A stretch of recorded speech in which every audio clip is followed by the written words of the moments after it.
Welcome back, Life Beyond Sunday. How you guys doing? I am excited to be hanging out with you guys again and with our awesome pastors. I thought I was doing better on our introduction, and then I botched it a little bit. But hey, we're here, you know? Yep. If you guys have been following along from previous seasons, this is my hang up. Shayla wants to do it every time. She's like, let me introduce guys. So today I'm actually excited to talk about why we feel so overwhelmed. I think it's been a big topic. We were actually out having a conversation, and this came up about how people are constantly feeling tired and overwhelmed, or they feel burnt out, or my personal favorite is I don't have the bandwidth for this, or right? That's like the new way of saying I have a lot going on. So you guys are very productive people, I think, right? And it seems like you handle a lot very well. So what's the secret to that? Or actually, let me start asking, why do you think people are so overwhelmed and tired and have this just feeling like they're juggling so much? I mean, I think some of it is, I think people struggle to maybe prioritize the right things in life. So I think a lot of times everything is screaming for our attention. And if we don't know how to prioritize, then we end up just giving ourselves to everything. And we're tired and we're worn out and we're burned out because we're just doing everything. And we don't know how to prioritize the right things. It's the urgent over the important. Yeah. So, so many people, somebody is like, this is urgent, but this is important. And so we neglect the important because somebody's saying this is urgent. Yeah. And it really goes to what Shayla's saying, that the priorities are out of whack. And I don't think people are very good at managing their time very well. Mm-hmm. People are like, I don't have time. And I'm like, really? The average American is spending 2 to 3 hours watching TV every day. They're on their phone scrolling for a minimum of 2 hours. So like, I just found you 5 hours. Mm-hmm. So maybe, just maybe, you're wasting more time than you should be, and there's way more time to be productive. Yeah. It's actually interesting. So as a staff, we're reading a book right now called Die Empty. That's a very attractive title. Right? Makes me want to pick it up right away. I read it on vacation. Gosh. Yeah. But there was something in there that stood out to me, and it was this person. And they were saying, like, so many people said, like, oh, if this was your last day on earth, like, what would you be doing? And he said, I think, what if we started asking the question, like, okay, if somebody was following you around and going to document your day and give a summary of like your day and your productivity and all of those things, how different would your day look if someone was walking with you and just kind of documenting everything you do? Like, I think we would be a very different kind of productive because of what it was presenting to the other person. Yeah. Where if that's not the mindset, then it's, oh, I'm just gonna, everything's a squirrel, like, okay, my internet's open, so I'm just gonna go search on this random thing that's in my head and, or I'm gonna scroll on social media or whatever that means. And it made me think how different I would approach my day if someone was walking that day with me and going to tell people, hey, here's a day in Shayla's life. Yeah. Why do you guys think that this is like, that we're more tired because we have more responsibilities than generations before us? Or do you think that we're like juggling the same amount? Because the overarching theme seems to be, oh my gosh, I'll actually give it from a woman's perspective, because that's the conversations I have, right? So, I work, I'm a mom, these kids have all these activities, and I'm driving all the time, and da-da-da-da.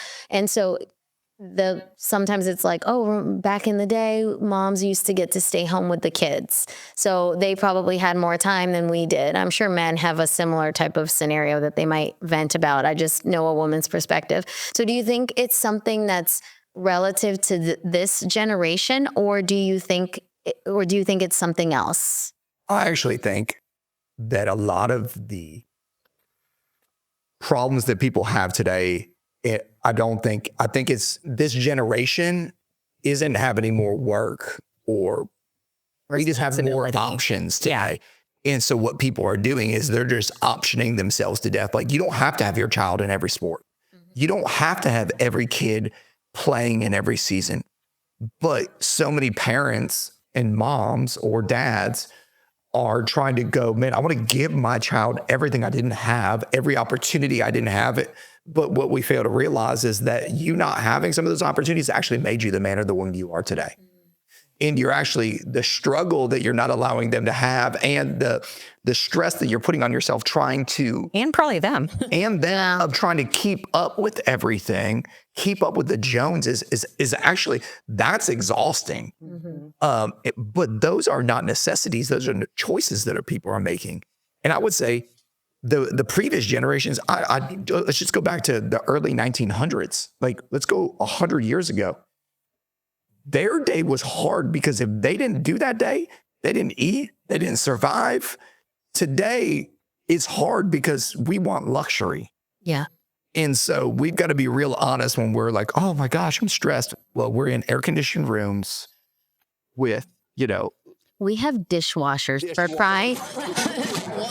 Running water, indoor plumbing. I mean, like, it doesn't, you don't have to go back very far to realize, man, life was way more difficult and probably way more stressful. But yet they didn't have the depression. They didn't have the stress levels. They didn't have the suicide. And They didn't have the Medicaid. They didn't have this comparing their life to everybody else. Yep. So do you think that like social media or just your phone, what aspect of your phone do you think gets in your way? Is it the availability? Is it the social media? Is it both? Like, if you think that's the differentiator, then what do you think it is? Well, I mean, you can, if you want to look back, where I was just reading this because I'm studying for a message. I think it was in 2010 to 2012, you look at depression, suicide, all those things in America, it was like kind of a flat line, and then all of a sudden it spiked. Well, it was right around that time that this became widespread available to everybody. Like, I think that the iPhone came out in 2007, but it wasn't widespread until about 2010, 2012. Well, there's a direct correlation between this and our striving for more and more and more. And so there are conveniences that come from this, but there is also an amount of stress in comparison that comes from this that I don't think it outweighs the value that it brings. Yeah. 100%. Actually, just a tidbit on that. Have you read Anxious Generation? I haven't read Anxious Generation, but I've read a lot of stats. And I read an entire book on social media like a couple of years ago about how it was warping our minds. And Because that's just a recommendation for parents out there. It's a good book to read because he mentions that about how you can correlate anxiety and depression in young children because of the phone. He actually says you shouldn't have social media until you're at least 16 because your brain cannot manage that, and it's addicting. And so it was a very eye-opening book. So, but do you? I think if people really sat down and calculated like the time. yeah, like I did this during this time. Yeah, you would realize you're not busy at the right things. You know what I mean? And if you really learned how to prioritize the right things, and then you actually learned how to rest, because I think people don't know how to rest. They don't know what rest is. Exactly. So how do you rest, and what is rest? From a biblical perspective, rest is defined ceasing from producing. Yeah, it's the Sabbath. So it's this idea of Sabbath. And the idea is that you don't need a ton of rest. In fact, we have the option of more rest in America with 2 days off than they've had in previous history. Yeah. So it's not for the lack of option of being able to rest. It's the lack of an option of choosing to rest. And so we're not ceasing to produce. We're constantly trying to create, make, do all these things. We're filling up our times. The reality of rest is you're supposed to be doing things that fill you up, not drain you.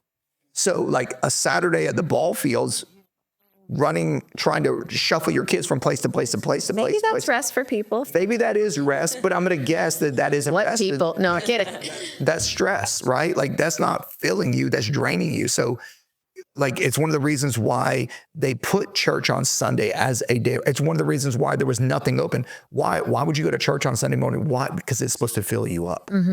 Like you're supposed to be putting things in your life that don't drain you, but fill you. So everybody is different in that, what might be filling to Shayla and I might be walking around a shopping mall, just looking at stuff. Like that's restful for us. Or reading a book. Or reading a book. Like that's restful for us. Other things are not restful. So, but I think every person is unique in that. Yeah. And you got to figure out what is rest to you and how do I do that so that I'm getting filled up to start my week? Because we don't work for rest. We should actually be working from rest. That's why if you look at what is the first day of the week of the calendar, it's Sunday. So you're supposed to be resting so that from your rest, you can work. Do you agree? And what's rest for you? I mean, yes, I 100% agree. And I think in order for me to bring my best to being a wife, to being a mom, to, my work and ministry leadership, I have to prioritize that in order to bring my best self to those things. And I think we've talked about this concept before of like, if you had like this cylinder, the concept is there's big rocks that have to go in first, and then like sand can fill in kind of all around it. And that's like the other things. But if you put the sand in first and then try to put the rocks don't fit. Yeah. And I think that's how most people do it. All of the things that just kind of drain you and fuel you and weigh you down, we end up putting in first. And then we're like, oh, and then I don't have time for rest. I don't have time for family time. I don't have time to, whatever those things are, because we've prioritized the wrong things. Yeah. Again. And so for me, it's one of the things that I think about fairly frequently, is like, okay, what am I going to do this week that is going to fill me up or to fuel me so that I can bring my best self into those things? Yeah. Because when I don't, I'm frustrated at home. I'm irritated with TJ. I can easily get frustrated with people at work when I'm not doing the right things, and it has nothing to do with them and everything to do with me. Yeah. When is your day of rest? I'm assuming it's not Sunday. Ours is typically Friday. Yeah. Yeah. Do you think it matters what day you choose? Ours is not Sunday. So that's why I was asking, so I don't think the day in and of itself, I don't think so. Matters. But I do think Sunday you have to come to the house and worship. Yes, that is an important thing. That's a priority. Yes. Sunday for us is a full day. I'm sure. Most people don't know this, but you preach 4 services most days, and then you go and teach CLA at night. So at church. So, yeah. So what do you guys think are some practical things? Like, hey, these are 3 things that I think. Well, let me ask you this first. Do you turn off your phone on Fridays? I wouldn't say I turn off my phone. No, because at the end of the day, we're still dealing with people's lives. And if somebody's having an emergency, somebody is taking the hospital. I'll let it go to voicemail. And then like, hey, if it's urgent, I can listen to voicemail and respond back to it, but I'm not readily available. I don't make myself readily available. Like, oh, I can respond to that text another time. It's not, again, like a life or death. It's unfortunate kind of it's on our day of rest. It feels like the day goes so fast. Every other day, it's like the time is so slow, but on the day of rest, it's like, where'd the time go? Sounds about right. All right. So what happens when you get interrupted in your day of rest? What if people are like, hey, this sounds great, guys. Awesome advice, but life happens. And what would you say to that? Life can happen periodically, but if life is happening like that consistently, then you haven't made rest a priority. Right. We both live by our calendars. So everyone at this church lives by their I heard today twice, you didn't put it on the calendar. I'm like, guys, I'm right in front of you. Let's just talk about it. But at least we're listening to you guys. Right? But part of that is what gets put on the calendar is what happens. Yeah. So we've learned that, man, how we schedule our lives is really, really critical. And so we just create schedules on our day of rest that allows us to do the things that are important to us. And then every other day, how I think about my entire life is I break it down into 3 sections. I have my early morning section, which Kelly, you said nobody will follow my patterns in life, but He wakes up at 3 a.m. So I'm like, if that's your advice, let's not even film this thing because no one's waking up at 3 a.m. And then he's like, Mark Wahlberg does. And I said, oh, well, it's okay. There's 2 of you. Right? But it's this idea that, I'm working from a place of being healthy and being full. And so getting up early in the morning for me, nobody else is up.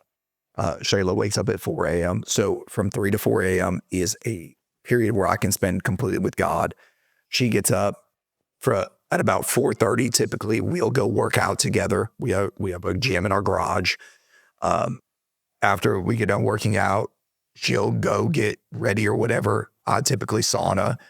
We'll meet back up. We'll spend the rest of that time together until around 6 a.m., 6:15. Where it's just her and I time where we can just connect, we can talk, we can do. Collins isn't up yet. Collins isn't up yet. Typically, I go to work. She does the morning. And like, that's my first period of time. So like my first period is all the things that are input, infilling. All things that fill me. Time with God, working out, having some quiet time with just my wife that like, and she fills me up. So that's an important connection time for us.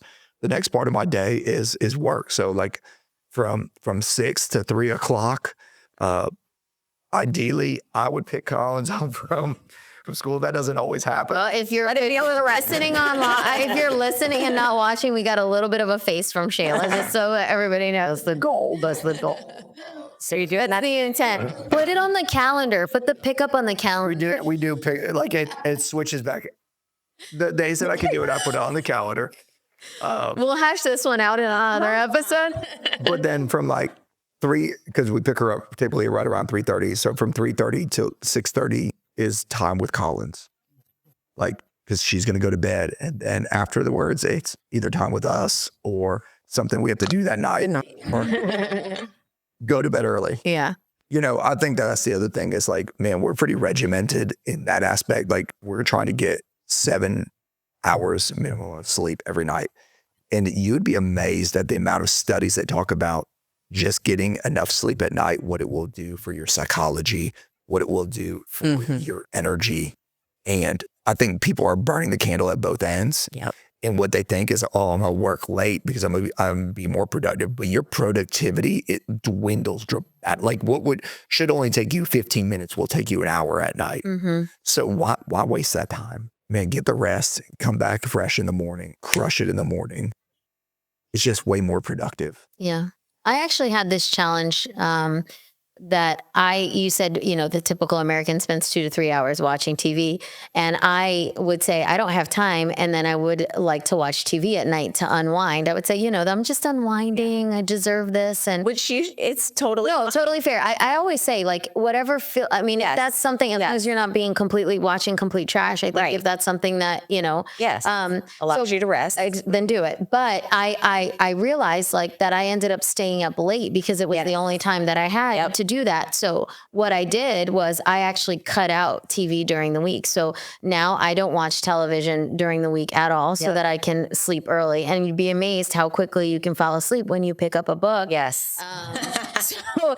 So I read at night instead of watching TV, and I end up sleeping a lot earlier. And it's been a huge difference in my routine. Yep. So it's something I still allow myself, just not that often. Right. Well, you watch a show on Netflix and it's like, oh, okay, what's happening next? And before you know it, it's like midnight. Yeah. What is also the blue light is actually it's messing with your circadian rhythm. Mm-hmm.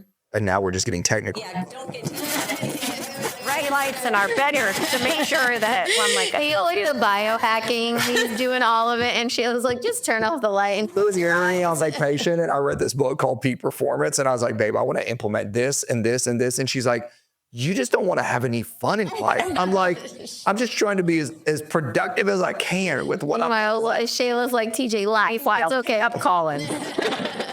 That'll be very productive to you. There's no blue light there.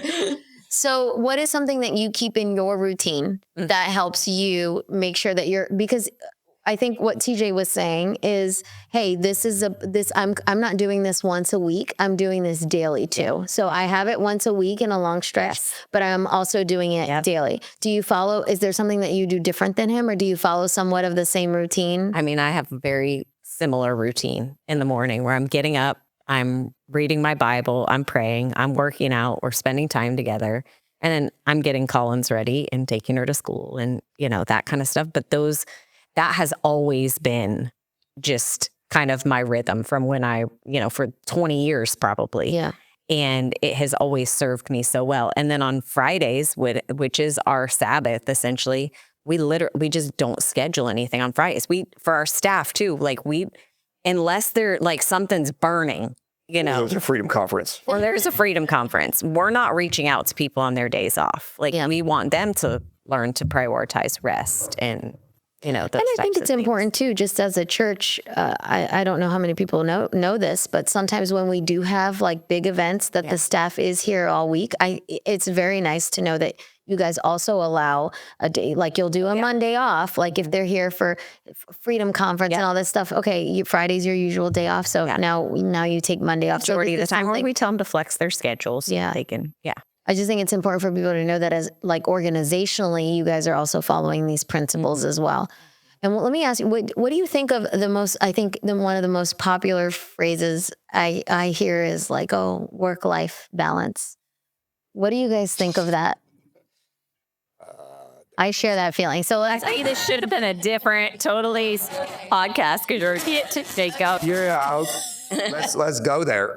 There's no such thing as balance. Like this idea about there's seasons. Mm-hmm. Yeah.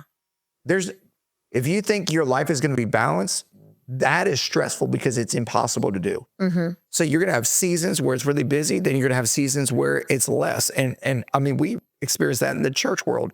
There are seasons where Christmas and Easter. Christmas is like, man, we're going crazy right into the beginning of the year, 21 days. Like that November through January season is crazy. Like this is kind of our lull right now. Or November through like April. But, there's ebbs and flows. And I think you've got to understand that there are ebbs and flows. And I think the same thing is true in life. There are ebbs and flows. We're in a season of parenting where hands-on is really, really important. Well, this requires way more energy. We know it won't always look like this, but this is a season of life. And then there'll be seasons when they're teenagers and they don't want to hang out with us. Mm-hmm. So like we recognize that, man, there's just different seasons. And so you got to be prepared in every season. Mm-hmm. You don't really see much in the Bible about balance. Mm-mm. Does that word even show up? I don't think so. I don't think so. Margin, balance, any of those things. Jesus was like, you want to gain your life, lose it. Yeah. You want to it was all these huge disparities. Yeah, there was he talked also a lot about suffering. Yeah. And, I think that's, we don't suffer real well. Yeah. Oh no. I think it should be easy. Everything should be easy and it should be rainbows and butterflies and it's just not real. But I think at the end of the day, we're all our own worst enemies when it comes to rest. Like we're the problem. Yeah. I once heard that you should look at life like a portfolio, an investment portfolio, where you have a bunch of different buckets and you're going to choose, in this season of my life, this is going to get 10%, this is going to get 20%, this is going to get 15%, and it's going to add up to 100%. But there's no balance. One of them may be getting 30% of your time in that season, and the other one may be getting 5%. Mm-hmm. And in another season, that's going to be reversed. But this idea that you're giving equally to every section of your life is just and I think we hear that so much that we think that that's a thing, and it actually doesn't exist. So And I think the ability to say no to things is very important. I have a hard time with that. Not that I have a hard time saying no to people, which is awful. I don't. But I have a hard time. I have FOMO. So I don't want to miss out, which is another thing I have to work on. And we've said this before, but I heard this so long ago, and it serves me well in saying no, is, you know, if I'm asked to do something, I tell myself, if I say yes to this, what am I saying no to? If I say yes to working late, then I'm saying no to my family. Or if I say, you know, no to this, I can say yes to this. And so like, it's this trade-off almost of, so it's easier for me to say no because I want to say yes to the right things. Yeah. You know? I also think it's just we don't realize that time is our most valuable commodity. And I hear people say, well, I'm just going to go waste time. Well, once it's gone, it's gone. Like you don't get that time back. So it's partly why we're so, regimented. I don't know how you want to say it when it comes to schedule. Maximizing. Life. Boring. No, I'm kidding. But this is what I've learned. Every successful person, if you looked at their life, like truly successful, you would go, man, that's really boring because it's very routine. Yeah. But it's very strategically routine. And I think that a lot of people are like, well, I want spontaneity. I want fun. I want to whatever. You can do that for your rest. You could do that. You're just not going to accomplish much in life. Right. Yeah. And I'm not dogging that. It's just the reality. You're making a choice with your time if you're going to live that way. Yeah. I feel bad when people are saying like, oh, I don't have a routine. And I'm like, man, I don't know how you function without it because it's very important. What would you say if I had to, like, if we're going to wrap up, what would you say is something like, if I had to give you one, we talked about a lot of things, right? Like, oh, time with God in the morning, like working out, keeping the Sabbath. Like if you had to give one thing to take away and one thing to implement immediately, like if you do nothing else, do this and it will help you feel less overwhelmed, feel less exhausted, feel refreshed or feel filled is probably the right word, not refreshed. What would you, if each of you can give one of each? I would say create a daily rhythm. And you've got to figure out what that is. But I think the more consistent you can become in a rhythm, and like I said, that is my rhythm. Morning time is filling me, work period, family. Like that's my rhythm. So you've got to figure out your own that does that for you. And it might, those things that are filling that slot might look different, but I promise you, if you would do that, it would change your life. And it would make you way more effective in life. And what would you say to take away? TJ's like everything. Take away. I mean, I would get rid of fluff. Like if you actually did what Shayla said and just wrote down what you did throughout the day, like how much time you scrolled on social media, how much time you watched TV, how much time you just like were in la la land, or even driving in the car and just realizing, oh man, look at all those times that I could be improving, growing, developing, connecting. I mean, every time I get in a car, it's an opportunity for me when I'm by myself. Oh, I can make every phone call that I don't want to make throughout the day. And I can maximize this time with relationship. Or I know in Shayla's car, I'm going to get in and there's going to be a podcast on. Why? Because she's wanting to grow and learn. So this podcast. It's definitely on spot. Which, by the way, a bunch of they came up to me and they were like, "No, the podcast was great." And so I went to tell them, I was like, "Wasn't it great that we got all this feedback?" And they said, "No one came up to us, guys. I need your help." So you guys go see them and be like, "Oh, we love listening. It's so great," because they don't believe me. Okay, you. What's one thing you would take away or put like create? Yeah.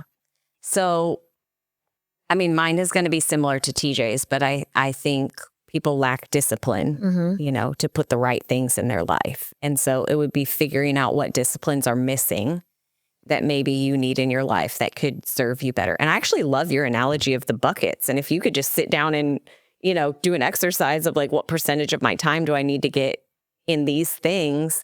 I think it helps create the right disciplines. But at the end of the day, where do you want to go? and then create disciplines to sustain that. I also heard Charlotte Gamble say this one time, and because I guess TJ gets into my car and I'm listening to podcasts, but I rarely actually listen to podcasts. I actually don't drive with any music on usually, unless Collins is in the car and I'm trying to distract her or something. Then we're playing Wheels on the Bus for Forest. Yes. I feel like all we listen to in the car is Burnout. But a lot of times I just drive in stillness, and sometimes that helps me just like, not think about something that I'm learning in a podcast that, oh my gosh, now I have to apply this. And, I go into like do mode. And so sometimes I just ride in stillness. And so what I heard Charlotte Gamble say a while back was she gave a different perspective on a verse than I've ever heard. And she said, there's a verse in the Bible that says, be still and know that I am God. And she said, it's actually in the stillness that we increase our knowing.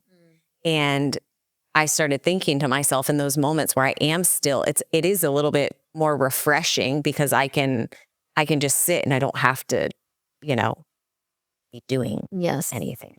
And we're also always constantly stimulated. Yes. Is there anything that you would take away that you can think like, oh, this is a habit or something in a routine that I think needs to go? I mean, I think less scrolling. And I'll say this, I am not I have a hard time sometimes implementing things. And I've learned like, hey, if you have a hard time, don't be afraid to ask for help in whatever sense that is. And so one thing I will say is like, I would like to lay him. I took away the TV. And then I would like to lay in my, thank you very much. And then I took away my, so then I would sit and start scrolling on my phone. I went out and I bought a brick device that like locks my phone. I'm not going to get into details, but if you're interested, it's a device, it locks your phone. So once I go to bed, I touch it on the fridge. If I have to like unlock my phone, I have to get up and go. And that little action makes me not, and there's a schedule. It'll lock by itself. And on weekends, on Friday, it locks and it only unlocks the next day. So I think like and sometimes accountability. I told my husband, if you see me turn on the TV during the week, you tell me, why are you watching the TV? So I think those things like too, like, oh, if we can't, because I don't know that I'm somebody who can like put my mind to it and then get it done. Like maybe you guys are. I have that on my computer too, where I like can't go on certain websites that I could just go to and be like, oh no, mindless, whatever. Scrolling. So I set it up to block it while I'm on my work time. Yeah. Like, let's look where we're going to travel to next. Block all those. Exactly. That's it. So I think don't be afraid to do those things. It's not cheating. It's actually just creating healthier habits and disciplines. Okay. And is there a book that you guys would recommend? I'm putting you guys on the spot, but I didn't tell you I was but is there a book that comes to mind that you're like, this is really good for? I mean, I love the book Peak Performance. So that's where he got the blue light.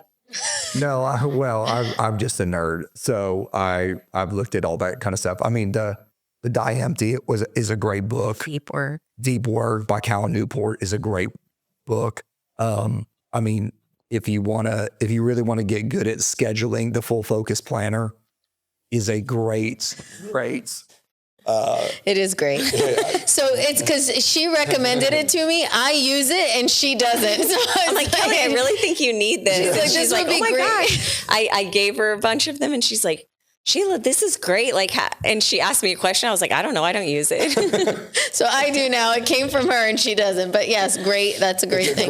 Great tool to use. So there's so many great resources that are out there, but can you actually apply them? Why is your microphone so low? Because it just keeps sliding down. I know it started up here. TJ's audio We'll is just have to redo the whole thing. We're going to end and feels like, I'm just going to hold this up the entire time. What is going on? All right. And you, anything? Any book? Like you said a couple with him, right? Yeah. Atomic Habits is a really good book. I love that. I think that's the best. Unbelievable book. Best practical book, like for me, that I was able to implement some things, small things that really changed my life. All right, guys, thank you so much for hanging out with us again. We are the first Wednesday of every month now on YouTube, and we are on Coastal Community Churches everywhere you can find podcasts on.